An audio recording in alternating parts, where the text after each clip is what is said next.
Hello friends बरायबाय माय बड'टेक चेनेलनि गेजेरजों बयखौबो आसा खालामो नोंथांमोना बयबो मोजाङैनो दङ।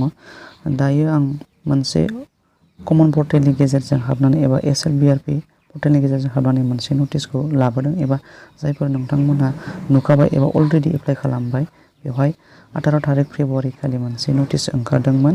बेनो जाहैबाय UBSI आसाम पुलिस UBSI आरो बेनिफ्राय दंबावो AB commando बेटेलियननि SI नोंथांमोना अलरेडि एप्लाइ खालामबाय जानांगौ।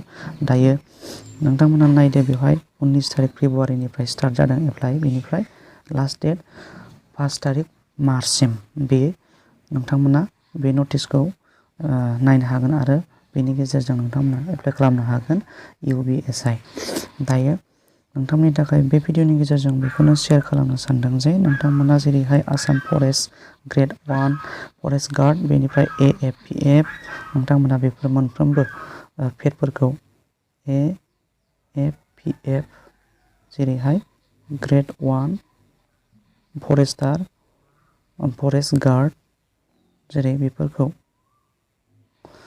एप्लाइ खालामदोंमोन नोंथांमोना कमन पर्टेलनि गेजेरजों आरो नोंथांमोना बे एखे डिपार्टमेन्टनिनो गोबां पेरियस पस्ट नोंथांमोना एप्लाइ खालामनानै कम्बाइन्ड पेड होनांबाय। थिग बिब्दिनो दायो बे SIनि गेजेरजों एबा SI नोंथांमोना एप्लाइ खालामदोंब्लाबो बे SIखौ नोंथांमोनहा मा होनो कम्बाइन नोंथांमोना इन्टारभिउ लिरनांनायनि सम्भावना दं। बेनि थाखायनो नोंथांमोनखौ बे भिडिअनि गेजेरजों एलार्ट खालामनो सानदों जे नोंथांमोना जाहाथे प्रिपारेसनखौ खम खालामा आरो प्रिपारेसनखौ लांबाय थायो जाहाथे नोंथांमोना साक्सेस जानो हायो। बेनिखायनो नोंथांमोनखौ बे भिडिअनि गेजेरजों शेयार खालामनो सानदों जे आरो नोंथांमोनखौ एलार्ट खालामनो सानदों। बेनिखायनो नोंथांमोना भिडिअखौ मोजां मोनदोंबा लाइक खालाम, साबस्क्राइब खालाम आरो नोंथाङा नोंथांनि लोगोनो शेयार खालाम जेन नोंथाङाबो लोगोखौ हेल्प होनो हानाय बायदि।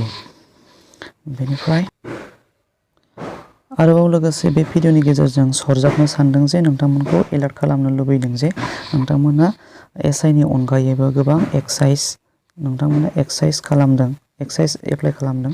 बेनिफ्राय जेलार बेनिफ्राय नोंथांमोना गोबां एक्साइज आरो जेलार प्रिजन नोंथांमोना एप्लाइ खालामदोंमोन।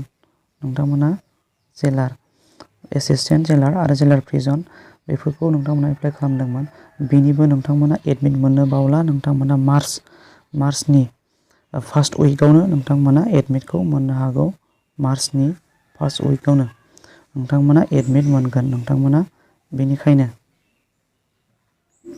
नोंथांमोना प्रिपारेसन जादो एक्साइज कनस्टेबल जेलार प्रिजन आरो एसिस्टेन्ट जेलार बेनि थाखाय नोंथांमोना प्रिपारेसन जायो जेन नोंथांमोना बेखौबो कम्बाइन पेड एबा इन्टारभिउ लानायनि नोंथांमोनाबो सम्भाबना दं एबा कम्बाइन इन्टारभिउ कन्डाक्ट खालामनायनि सम्भाबना दं। बेनि थाखायनो नोंथांमोनखौ बे भिडिअनि गेजेरजों एडभान्स एलार्ट खालामहरनाय जाबाय।